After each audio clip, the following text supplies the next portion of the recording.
পৃথিবীর সব ধর্মেই আত্মহত্যার ব্যাপারে নিষেধাজ্ঞা আরোপ করা হয়েছে। ধর্মীয় বিধিনিষেধ থাকা সত্ত্বেও প্রতি 40 সেকেন্ডে একজন করে আত্মহত্যার মতন ঘটনা ঘটে, যা প্রতি বছর প্রায় 8 লাখ মানুষের মৃত্যু নির্দেশনা করে।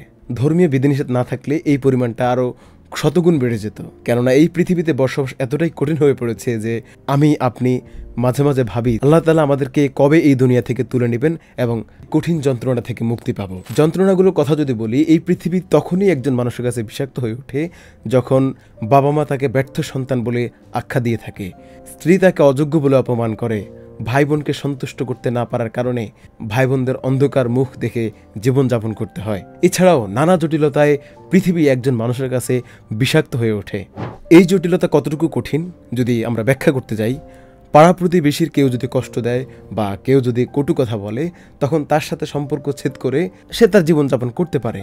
আর পরিবার থেকে যখন কেউ কষ্ট দিয়ে থাকে, ভাই বোন আত্মীয় স্বজন বিশেষ করে স্ত্রী যদি তাকে অপমান করে, তখন কাউকে কিছু না পারে বলতে, না পারে সইতে। এভাবে একজন মানুষের কাছে পৃথিবীটা হয়ে ওঠে বিষাক্ত।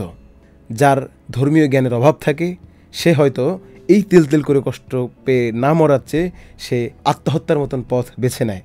আর যার ধর্মীয় জ্ঞান থাকে বা পরকালকে বিশ্বাস করে, যে মানুষটি ধর্মীয় বিধিনিষেধের কথা চিন্তা করে জীবিত থাকে, তার জীবনটার স্বাভাবিক অন্য দশজনের মতো স্বাভাবিক জীবনযাপন হয়ে থাকে না। সে প্রতিটা সেকেন্ড তার মৃত্যুর অপেক্ষা করতে থাকে, কখন তার দুনিয়ার সফর শেষ হবে আর দুনিয়া থেকে বিদায় হবে। এভাবেই কষ্ট করতে করতে একদিন দুনিয়ার সফর শেষ হয়, মহান রবের ডাকে সে দুনিয়ার সফর শেষ করে। অতএব আমাদের উচিত পরিবার এবং সমাজের নিম্নবিত্ত বা সংকটে থাকা মানুষদের সাথে সচেতনতার সাথে আচার আচরণ করা। তাই আমি বলবো, যারা সংকট থাকে বা বিভিন্ন অভাবে থাকে, তাদের সাথে সর্বোচ্চ ভালো আচরণ করার চেষ্টা করুন। কারণ যে সংকটে থাকে সে জানে তার সংগ্রামটা কতটুকু। তাই সংগ্রামের সহযোগী হন। আপনার অনুপ্রেরণা থেকেই হতে পারে তার জীবনের কাঙ্ক্ষিত মঞ্জিলে সে পৌঁছে গেছে। আবার দেখা গেছে আপনার অবহেলা বা অপমানের কারণে তার জীবনটা আরও দুর্বিষহ অন্ধকার হয়ে উঠেছে। তাই যে কারোর সাথে আচরণ করার ব্যাপারে যথেষ্ট সচেতন থাকার চেষ্টা করবেন।